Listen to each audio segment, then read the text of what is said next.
ಕೇಳುವುದಿಲ್ಲ ಹೇಳಿ ಎರಡೂ ಕಿವಿಯನ್ನು ಹೀಗೆ ಮಾಡಿ.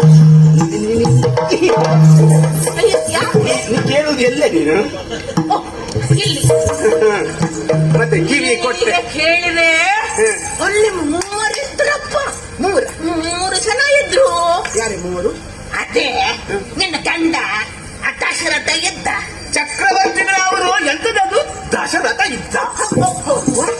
ದಶರಥ ಮಹಾರಾಜರು ಅಯೋಧ್ಯ ಭೂಪತಿ ಅಲ್ಲಿದ್ರು.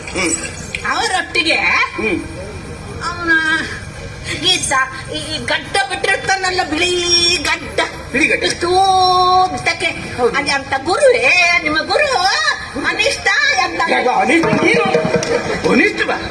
ವಸಿಷ್ಠರೇ ನಮ್ಮ ಕುಲಪುರೋಹಿತರು ಅವರು. ವಸಿಷ್ಠರು ಮಹಾರಾಜರು ವಸಿಷ್ಠರು. ಮತ್ತೆ ಅವರೊಟ್ಟಿಗೆ ಇನ್ನೊಬ್ಬ ಇದ್ದ. ಯಾರು ಅದೇನೆ ಸುಮ್ಮನೆ ಮಾತಾಡ್ತಾ ಇರ್ತಾನಲ್ಲ, ಮಂತ್ರಿ. ಹೌದೇನೆ? ಮಂತ್ರಿ. ಈ ಮಂತ್ರಿಗಳೆಲ್ಲ ಸುಮ್ಮನೆ ಮಾತಾಡುತ್ತಾನೆ. ಅವರು ಸುಮ್ಮನೆ ಇದ್ರು, ಇವ್ರು ಬಿಡೋದಿದ್ದೆ.